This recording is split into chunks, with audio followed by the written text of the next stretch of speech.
Hello നമസ്കാരം, പുതിയൊരു വീഡിയോയിട്ട് എല്ലാവർക്കും സ്വാഗതം. അപ്പോൾ ഇന്ന് നമ്മൾ ദുബായ് മാളിലോട്ട് പോവുകയാണ്. ഒരു അടിപൊളി സ്ഥലമാണ്. കാരണം എന്താ വെച്ചാൽ ഒരു ടൂറിസ്റ്റ് പ്ലേസും എല്ലാം പാടുള്ളൊരു മാളാണെന്ന് അവർ പറഞ്ഞത്. അപ്പോൾ ഞാനിവിടെ ആദ്യമായിട്ടായതുകൊണ്ട് ഞാൻ ഇതൊന്നും കണ്ടിട്ടില്ല. ഇതുപോലെ കുറച്ച് ആൾക്കാർ നമ്മളെ കമ്പനിക്കാരൊക്കെ എല്ലാവരും ഇത് കണ്ടതാണ്. ഒന്ന് അങ്ങോട്ട് പോകാമെന്ന് പറഞ്ഞിട്ട് അങ്ങനെ പോയപ്പോൾ വീഡിയോ എടുത്തതാണ്. പക്ഷേ അടിപൊളി സ്ഥലമാണ് കേട്ടോ. നല്ല വലിയ അടിപൊളി ഒരു മാളാണ്. ഒരു തലക്കുന്ന ഒരു തല വരെ. അപ്പോൾ ഞങ്ങൾ മെട്രോ ഇറങ്ങിയിട്ട് ഇങ്ങനെ പോരാ. അപ്പോൾ മെട്രോ കാണിക്കാത്തത് വേറൊന്നും അല്ല കേട്ടോ. എല്ലാ വീഡിയോയിലും മെട്രോ കാണിക്കുമ്പോൾ ആൾക്കാർക്ക് വെറുപ്പ് പിടിക്കും. അപ്പോൾ അതുകൊണ്ട് എന്തായിട്ട് മെട്രോ ഒന്നും കാണിച്ചിട്ടില്ല. അപ്പോൾ മെട്രോ ഇറങ്ങിയിട്ട് ഇങ്ങനെ പോരുകയാണ്, ഉള്ളിലോട്ട് കിടക്കുകയാണ്.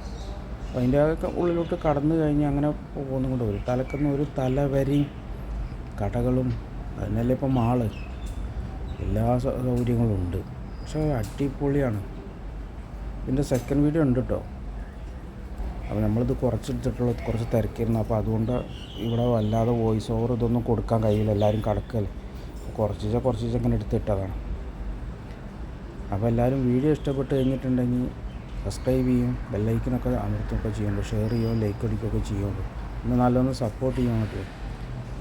അപ്പോൾ ദുബായ് മാൾ ഇതാണ്. ഇതിൻ്റെ ഉൾവശം ഇത് എത്ര 3 നില 4 നിലയായിട്ടുണ്ട്. അപ്പോൾ ഞങ്ങൾ പുറത്തോട്ട് പോകാതെ അതിൻ്റെ അടുത്ത് തന്നെയാണ് ബുർജ് ഖലീഫയൊക്കെ. അപ്പോൾ ഞങ്ങൾ ഈ മാളൊന്ന് ഫുള്ളായിട്ട് കാണാനുള്ള പരിപാടിയിലായിരുന്നു. അപ്പോൾ അടിപൊളിയാണ്, സംഭവം അടിപൊളിയാണ്. കാരണം എന്താ വെച്ചിട്ടുണ്ടെങ്കിൽ മാളെന്ന് പറഞ്ഞാൽ അടിപൊളി മാളാണ്. ഞാനൊന്നും ഇങ്ങനത്തെ മാളിലൊന്നും കയറിയിട്ടൊന്നുമില്ല. കാരണം എന്താ വെച്ചിട്ടുണ്ടെങ്കിൽ നമുക്ക് ഈ ചെറിയ മാളിൽ കൂടിയൊക്കെ കയറിയിട്ടുള്ള ശീലമുള്ളൂ. ഇങ്ങനത്തെ വലിയ മാളിൽ കൂടിയൊന്നും കയറിയിട്ടൊന്നുമില്ല. അപ്പോൾ ദുബായ് മാളെന്ന് പറഞ്ഞിട്ടുണ്ടെങ്കിൽ പേര് കേട്ട മാളാണെന്നാണ് ഇവിടെ ഉള്ളവർ പറഞ്ഞത്. കാരണം കാര്യമായിട്ട് ടൂറിസ്റ്റുകളാണല്ലോ. പിന്നെ കുറേ ഫുഡ് കോർട്ടുകളും ഹോട്ടലും കണ്ണി കണ്ട എല്ലാ സംഭവങ്ങളും ഉണ്ട്, എല്ലാ സാധനങ്ങളും ഉണ്ടെന്ന് പറഞ്ഞിട്ടുണ്ടെങ്കിൽ അതിൻ്റെ അപ്പുറത്തൊക്കെ നോക്കാം. ഞങ്ങൾ അധികമൊന്നും അങ്ങോട്ടും ഇങ്ങോട്ടും കടയിൽ കൂടി ഒന്നും കയറിയിട്ടൊന്നുമില്ല കേട്ടോ. ഒരു രസം ഇങ്ങനെ നടന്നിങ്ങനെ കാണുക എന്നുള്ളൊരു ഇതായിരുന്നു. കുറേ ആൾക്കാർ ടൂറിസ്റ്റുകളെ കൊണ്ട് വന്നപ്പോഴും അത് കുറേ ആൾക്കാർ ഫോട്ടോ എടുക്കണം.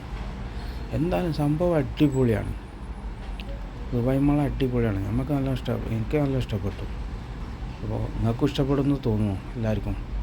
അപ്പോൾ നമ്മൾ നാട്ടിൽ നിന്നൊക്കെ കുട്ടികളെയും കൊണ്ട് വിസിറ്റിങ്ങിനൊക്കെ വന്നു കഴിഞ്ഞാൽ കാണാൻ പറ്റിയ നല്ലൊരു സ്ഥലമാണ്. അത് കണ്ടിട്ട് അങ്ങനെ നടക്കുക അതിൻ്റെ ഉള്ളിൽ കൂടി. പക്ഷേ എന്താണെന്ന് വെച്ചിട്ടുണ്ടെങ്കിൽ ഫാമിലിയും കാര്യങ്ങളും നമ്മളെ കുട്ടികളൊക്കെ കൊടുന്ന് കാണിക്കാൻ പറ്റിയ ഒരു സ്ഥലമാണ്. അടിപൊളി എന്ന് പറഞ്ഞാൽ അടിപൊളിയാണ്. കുട്ടികൾക്കൊക്കെ ഭയങ്കര ഒരു ഇഷ്ടപ്പെടുന്ന സ്ഥലമാണ്. പിന്നെ ഈ ബുർജ് ഖലീഫൻ്റെ അടിയിലോ അവരിതൊക്കെ അവരൊക്കെ കൊടുന്ന് കാണിക്കണം. എല്ലാവരും ഫാമിലി ആയിട്ടാണ് അധികമല്ലത്. എല്ലാ രാജ്യക്കാരും ഉണ്ടേനും ഫാമിലി കൂടുതലാണ്. എനിക്കതൊരു നല്ലൊരു എക്സ്പീരിയൻസ് ആയിട്ടാണ് തോന്നിയത്. നമ്മൾ പിന്നെ വേറെ പുറത്തു കൂടി ഒന്നും പോകാത്തതുകൊണ്ടാക്കാരം നമുക്കത് തോന്നുന്നത്. ഇനി പുറത്തേക്ക് പോയ ആൾക്കാരൊക്കെ അതെനിക്കറിയില്ല. പക്ഷെ എന്തായാലും സംഭവം അടിപൊളിയാണ്. മാളൊക്കെ എന്ന് പറഞ്ഞിട്ടുണ്ടെങ്കിൽ ദുബായ് മാള് ദുബായിൽ പേര് കേട്ടൊരു മാളാണെന്നാണ് പറഞ്ഞത്. പിന്നെ അതിൻ്റെ ഉള്ളിൽ വേറെ സംഭവങ്ങളൊക്കെ ഉണ്ട്, അതൊക്കെ എടുത്തേക്കണം. പക്ഷെ അതൊന്നും ഈ വീഡിയോയിൽ പെടുത്തിയിട്ടില്ല. കാരണം അത് പറ്റാതിൻ്റെ ഞാൻ കുറച്ച് ടൂറിസ്റ്റുകളാണ് കൂടുതലും. ഇതൊക്കെ ഒരു ഫുഡ് കോർട്ടും അതവർ ആകർഷിക്കാൻ വേണ്ടിയിട്ടുള്ളൊരു ഇത് തന്നെയാണ്. ഓക്കെ, ഫുഡ് കോർട്ടുകളും സംഭവം എന്തായാലും അടിപൊളിയാണ്. ഇതിൻ്റെ ഉള്ളിൽ കയറാനൊന്നും പാസ്സൊന്നുമില്ല കേട്ടോ. ഞാൻ അത് കരുതിയിട്ട് നിൽക്കണ്ട, മടിച്ച് നിൽക്കേണ്ട ആരും. ഇതിൻ്റെ ഉള്ളിൽ കയറാനൊന്നും പാസ്സൊന്നുമില്ല. പക്ഷെ എന്താ ഇരിക്കാനും എല്ലാ കുട്ടികൾക്ക് കളിക്കാനും എല്ലാറ്റിനും വലിയ സൗകര്യമുണ്ട്. പക്ഷെ നല്ല റഷാണ്, ഭയങ്കര റഷാണ്. പിന്നെ അതിൻ്റെ ഇടയിൽ ഞാനൊരു സംഭവം കണ്ടു. എന്താ ഇതെന്ന് പറയില്ല, ഒരു 8 കാലിൻ്റെ മാതിരിലൊരു സംഭവം. എന്താണെന്നൊന്നും അറിയില്ല. കുട്ടികളൊക്കെ ഒരു ആകർഷിക്കണമെന്ന് തോന്നുന്നു.